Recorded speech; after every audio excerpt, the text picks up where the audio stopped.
एक गांव में एक बड़ा साहूकार रहता था। साहूकार बहुत पैसे वाला था। आसपास के कई गांव में उसका बड़ा नाम था। लेकिन इस साहूकार को अपने पैसों का, अपने रुतबे का और अपने नाम का बड़ा ही घमंड था। वह अपने नाम को बनाए रखने के लिए बहुत ज़्यादा सोचता था और बिना किसी के भावनाओं की कदर किए वो सब करता था जो उसे लगता था कि करना चाहिए। साहूकार को कई सालों बाद एक संतान प्राप्ति हुई थी। साहूकार ने अपने इस खुशी को मनाने के लिए अपने घर पर एक बहुत बड़ा कार्यक्रम रखा, जिसमें उसने आसपास के गांव के सभी लोगों को और सिर्फ ऐसे रिश्तेदारों को जो पैसे वाले थे बुलाया था। पास के ही गांव में साहूकार की खुद की सगी बहन भी रहती थी। क्योंकि इन दिनों उसकी आर्थिक परिस्थिति कुछ अच्छी नहीं थी, इसलिए उसने अपनी बहन को इस कार्यक्रम के लिए नहीं बुलाया। साहूकार ने जिस कार्यक्रम का आयोजन किया था वह इतना भव्य था और इसके अलावा उसमें इतने प्रसिद्ध और श्रीमंत लोग आने वाले थे कि इस कार्यक्रम की चर्चाएं हर गांव में होने लगी। यह खबर उस साहूकार की बहन तक भी पहुंच गई। बहन को यह जानकर बहुत ज़्यादा खुशी हुई कि इतने सालों बाद उसके भाई को आखिरकार संतान सुख प्राप्त हो ही गया। बहन ने सोचा कि भाई गलती से उसे इस बारे बताना भूल गया होगा और अपनों को भला कोई न्योता देता है। भोली बहन ने अपने भाई के यहाँ उस कार्यक्रम में जाने की तैयारियां शुरू कर दी। जिस दिन वह कार्यक्रम था उस दिन बहन सुबह सुबह ही अपने भाई के घर जाने के लिए निकल पड़ी।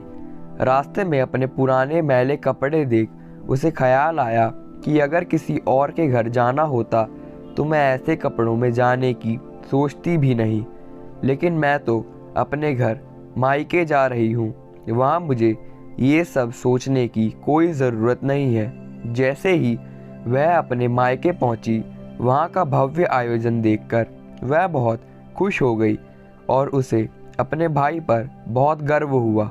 वहाँ पर वह जल्दी से जल्दी अपने भाई को मिलकर उसकी खुशी में शामिल होना चाहती थी। वह तुरंत सीढ़ियाँ चढ़कर घर के अंदर प्रवेश कर गई। उसने देखा कि उसका भाई मेहमान के तौर पर आए सभी लोगों का स्वागत करने में व्यस्त है। बहन जैसे ही अपने भाई की तरफ उससे मिलने के लिए बढ़ी, उसके भाई की नज़रें उस पर पड़ गई और अपनी बहन को ऐसे मैले पुराने कपड़ों में देखकर भाई ने उससे मिलना तो दूर बल्कि तुरंत बहाना बनाकर वहाँ से निकल गया। बहन ने सोचा इतने लोगों में बेचारा अकेला भाई क्या क्या करे, ज़रूर उसे कुछ काम याद आ गया होगा, इसलिए वहाँ से चला गया होगा। बहन बाद में अपनी भाभी से मिलने गई। भाभी ने उसका स्वागत किया और उसे खाना खाने के लिए आग्रह किया। बहन ने सोचा ठीक है, पहले खाना खा लेती हूँ, फिर बाद में आराम से भाई से मिल लूँगी। बहन खाना खाने के लिए पंगत में बैठी। भाई ने देखा कि अपने सभी धनवान मेहमानों के बीच उसकी गरीब बहन बैठी हुई है। सभी कीमती पोशाक पहने लोगों के बीच उसकी बहन जो पुराने मैले कपड़ों में बैठी थी, वह साहूकार से देखा नहीं गया। उसने अपनी बहन को अपने पास बुलवाया, भला बुरा सुनाया और वहाँ से जाने के लिए बोला। बहन ने अपने सपने में भी नहीं सोचा था कि उसके साथ कभी ऐसा व्यवहार भी हो सकता है, और वह भी उसके खुद के मायके में। अपना अपमान होने के बाद बहन तुरंत अपने घर ससुराल जाने के लिए चल पड़ी। बहन इस बात को पचा ही नहीं पा रही थी कि उसके अपने भाई ने उसके साथ इतना बुरा व्यवहार किया। उसकी आंखों से आंसू नहीं थम रहे थे। रास्ते में उसे अपनी पुरानी दोस्त मिली। उस दोस्त ने उसे रोने का कारण पूछा। हालांकि बहन उसे कुछ भी नहीं बताना चाहती थी, लेकिन दोस्त के बार बार पूछने पर उसने उसके साथ हुई सारी घटना उसे बता दी। उसकी दोस्त एक समझदार महिला थी और काफ़ी प्रैक्टिकल सोचने वाली थी। उसने कहा, अगर तुम मेरी बात मानो तो एक दिन तुम्हारा भाई खुद तुम्हें अपने यहाँ बुलाएगा और तुमसे माफ़ी मांगेगा।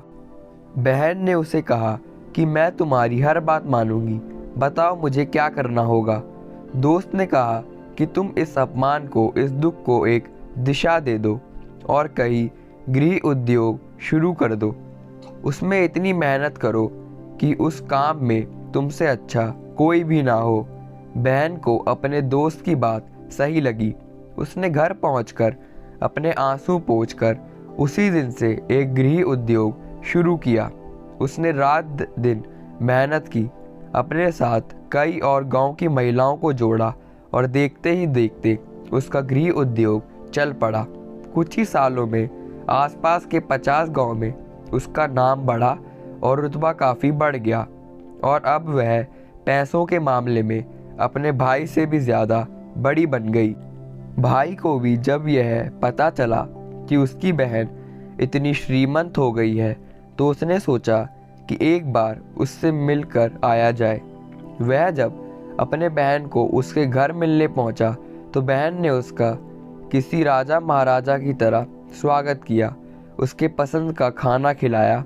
बहन का ऐसा व्यवहार देखकर भाई को अपनी पिछली गलती का एहसास हुआ, इसलिए उसने अपनी बहन को अपने घर होने वाली पूजा के लिए आमंत्रित किया। कुछ ही दिनों बाद बहन अपने भाई के यहाँ उस पूजा के लिए पहुँच गई। जैसे कि बहन अपने भाई के घर पहुँची, उसका भाई उसके स्वागत के लिए दरवाजे पे ही खड़ा था।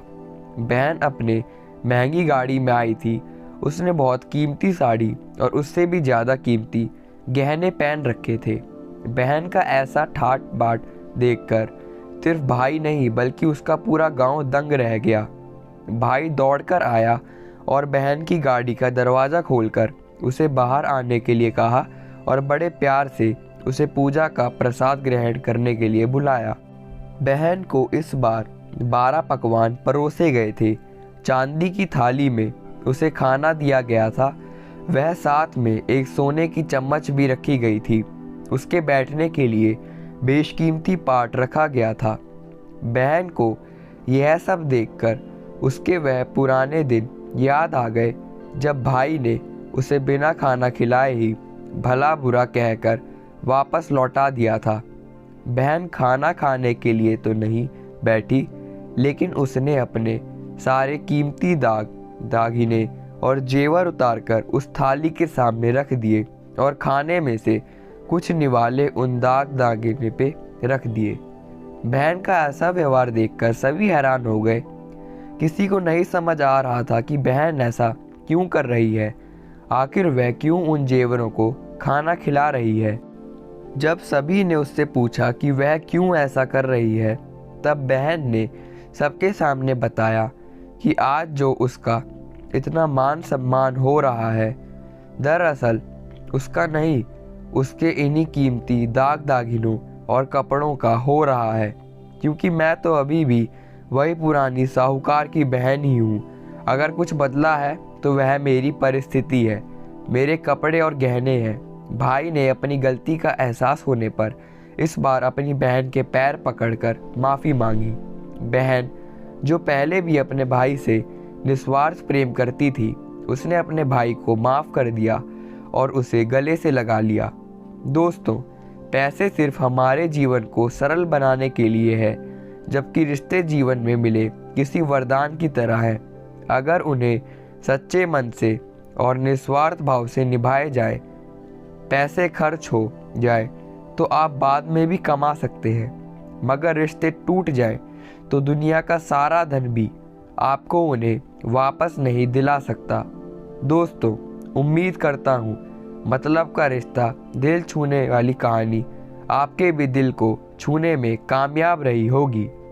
तो दोस्तों, अगर आपको यह वीडियो पसंद आई हो तो please like, share and subscribe ज़रूर करिएगा। धन्यवाद।